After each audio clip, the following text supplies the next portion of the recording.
UP में गठबंधन की उड़ान के साथ कांग्रेस की न्याय यात्रा में ऐसा लग रहा है कि रौनक आ गई है। मुरादाबाद से शुरू हुई यात्रा में प्रियंका गांधी भी अपने भाई राहुल गांधी के साथ शामिल हुई। प्रियंका फतेहपुर सीकरी तक यात्रा में शामिल रहेंगी। मुरादाबाद पहुंचकर प्रियंका गांधी ने कहा कि मैं अपने ससुराल आई हूं। वहीं आपको बताते चले, कल आगरा में अखिलेश यादव राहुल गांधी की यात्रा में शिरकत करेंगे। ये बड़ी खबर, बड़ी जानकारी निकलकर सामने आ रही है।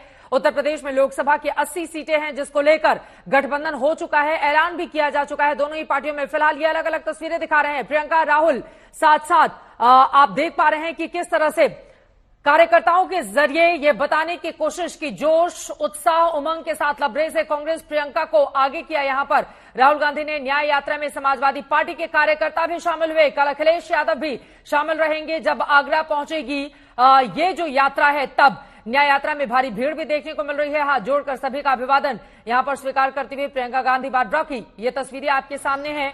वहीं राहुल गांधी भी सभी से बातचीत करते हुए नजर आए। लेकिन 2019 का जो चुनावी नतीजा था वो कांग्रेस के लिए कुछ खास लेकर नहीं आया। सिर्फ एक रायबरेली की सीट पर ही कांग्रेस को जीत मिली थी। लेकिन इस बार कांग्रेस पार्टी को उम्मीद है कि जिन जिन सीटों पर समाजवादी पार्टी के साथ गठबंधन हुआ है, वहां पर कांग्रेस पार्टी कमाल जरूर करेगी। ये तस्वीरें आपको दिखा रहे हैं। कल अखिलेश भी यात्रा में शामिल होंगे। प्रियंका गांधी मुरादाबाद से यात्रा के साथ जुड़ी, फिर अमरोहा, संभल, बुलंदशहर, अलीगढ़, हाथरस, आगरा होते हुए फतेहपुर सीकरी तक राहुल गांधी का साथ देने वाली हैं। जो ये पेपर लीक के घोटालों से पैसे खाए जा रहा है, उन लोगों के जिन्होंने पैसे खाए हैं, जो बार बार ये घोटाला करते हैं, बार बार लीक कराते हैं, उनके घरों में बुलडोजर चला? नहीं चला ना। सोचिए, ये सब बहुत बड़ी बड़ी बातें हैं दिखावे के लिए। ये जितने बड़े बड़े इश्तिहार आपको दिखते हैं, जिसमें आपको दिख रहा है कि बहुत तरक्की हो रही है, जब तक आपकी तरक्की नहीं होगी, जब तक आपको रोजगार नहीं मिलेगा, जब तक आपके पेपर लीक बंद नहीं होंगे, तब तक आपकी तरक्की नहीं हो सकती है। जब तक यहाँ की महिलाएं सुरक्षित ना हो, आगे बढ़ नहीं पाए, तब तक आपकी तरक्की नहीं हो रही है। मैं आपसे कहना चाहती हूँ, इस खाई में से निकलो। जब वोट डालने जाते हो, सोच समझ के अपना वोट दो। कांग्रेस पार्टी के पास योजनाएं हैं, करके दिखाया है, और आप सब अपने ही अनुभव से ये चीज समझते हैं।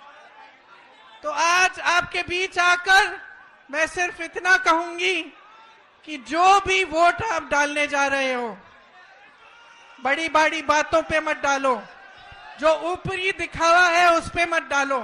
जो तुम्हारी जिंदगी में गुजर रहा है, जो तुम्हारा जीवन है, तुम्हारा अनुभव है, तुम्हारी परिस्थिति है, उसको समझ के कि ये क्यों हो रहा है आपके साथ, तब वोट डालो। तो प्रियंका गांधी अपने संबोधन में लोगों को समझाती हुई कि कौन कौन से मुद्दे पर उनको वोट करना है। फिलहाल ये तस्वीरें आपके सामने हैं। राहुल गांधी, प्रियंका गांधी जब यात्रा लेकर निकले तो कार्यकर्ता किस तरह से जोश से लबरेज नजर आए। और कल यकीनन जब समाजवादी पार्टी के मुखिया अखिलेश यादव शामिल होंगे तो उसके बाद यहां पर एक अलग तरह का उत्साह दिखेगा। ये सारा उत्साह इसलिए ताकि 2024 के इलेक्शन में भारतीय जनता पार्टी को उत्तर प्रदेश में मात दिया जा सके, क्योंकि पिछली बार का रिजल्ट ये रहा था 2019 में सपा को 5 सीटें, बसपा के साथ गठबंधन था, बीएसपी को 10 सीटों पर जीत मिली थी, कांग्रेस पार्टी के खाते में सिर्फ 1 सीट आई थी। इस बार सपा और कांग्रेस पार्टी एक साथ है, बीएसपी अलग से चुनाव लड़ रही है। लेकिन इन सब के बीच ये न्याय यात्रा आप देख रहे हैं अलग अलग हिस्सों से गुजरती हुई। राहुल गांधी ने यात्रा के दौरान अपने संबोधन में क्या कुछ कहा, अब उन्हें सुनते हैं। पहला जो ध्यान भटकाता है नरेंद्र मोदी जी, दूसरा जो जेब काटता है अदानी जी, और तीसरा जो डंडा लिए घूमता है अमित शाह। भैया तुम लोगों ने कुछ किया? जब ED I, CBI I, income tax I, police वाले आए तो कुछ किया, तो फिर देखो कैसा डंडा लगता है।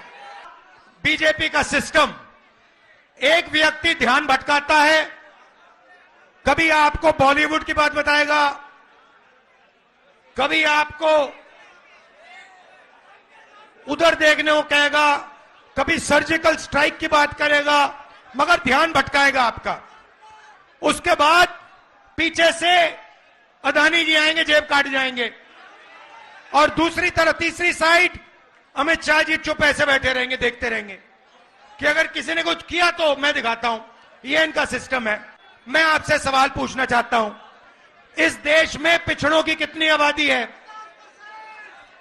50% पिछड़े हैं। इस देश में माइनॉरिटी की कितनी आबादी है? 15% माइनॉरिटी है। इस देश में दलित कितने? दलित भाई 8% नहीं 15%। और आदिवासी कितने? 8%। जोड़ के बताओ मुझे, 50 और 15 कितना हुआ? 65। 65 और 15 80। 80 और 8 88। भाई और बहनों, मैं आपसे पूछना चाहता हूं, ये जो 90% जनता है इस देश में, दलित, आदिवासी, पिछड़े, माइनॉरिटी, इनको इस देश में कितनी भागीदारी मिल रही है? ये सबसे बड़ा सवाल है। आप सबसे बड़ी कंपनियों की लिस्ट निकालो, 200 कंपनियां सबसे बड़ी वाली, उसमें 90% का एक मालिक मुझे दिखा दो। आपको एक मालिक 90% का नहीं मिलेगा। उसके बाद आप मैनेजमेंट टीम में की लिस्ट निकालो, उसमें आपको 90% का एक नहीं मिलेगा।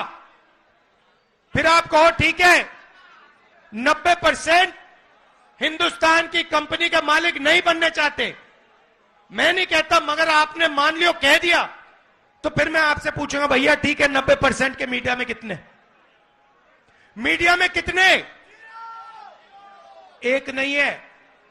आप मीडिया के मालिकों की लिस्ट निकालो, आपको एक ओबीसी नहीं मिलेगा, एक दलित नहीं मिलेगा, एक आदिवासी नहीं मिलेगा, एक गरीब जनरल कास्ट का नहीं मिलेगा, एक माइनॉरिटी नहीं मिलेगा।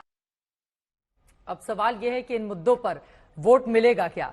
मौसमी सिंह हमारी सहयोगी इस वक्त जुड़ चुकी हैं ज्यादा जानकारी के साथ। मौसमी, यात्रा जहां जहां से गुजर रही है, भारी उत्साह दिखाई दे रहा है कार्यकर्ताओं के भीतर। अखिलेश यादव भी कल शामिल होने वाले हैं, किस तरह की तस्वीरें दिखाएंगे? आप यात्रा को लगातार कवर कर रही हैं, बताइए यात्रा की खास बातें क्या रही अब तक?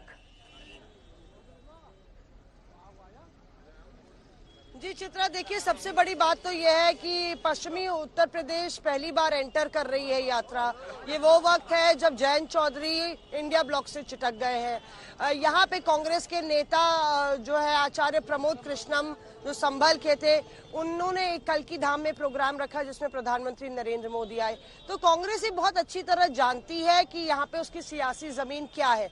आज मुरादाबाद, संभल और अमरोहा, इन तीनों जिलों में ये यात्रा गुजरेगी। अभी हम लोग मुरादाबाद में, जहाँ यात्रा किसी भी वक्त इस इलाके से गुजरेगी। आप देख रहे हैं कि काफी युवा यहाँ पे नजर आ रहे हैं।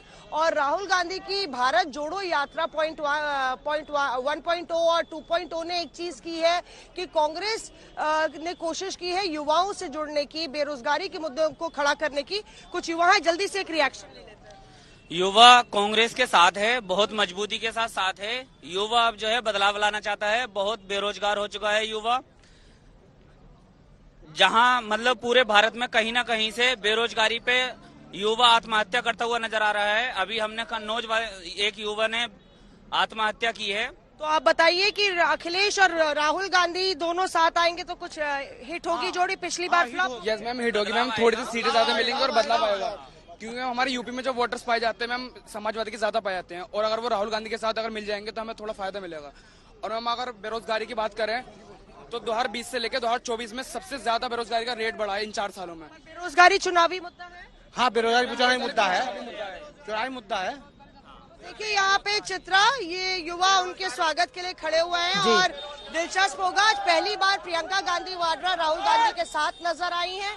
और आगे कल जब अखिलेश यादव मौजूद होंगे यात्रा में, तो एक तरीके से कहते हैं, अखिलेश ने कहा अंत भला तो सब भला, गठबंधन हो गया। यूपी की यात्रा का भी कल अंत है और कल यूपी के लड़के भी साथ नजर आएंगे। बहुत बहुत शुक्रिया मौसमी इस पूरी जानकारी के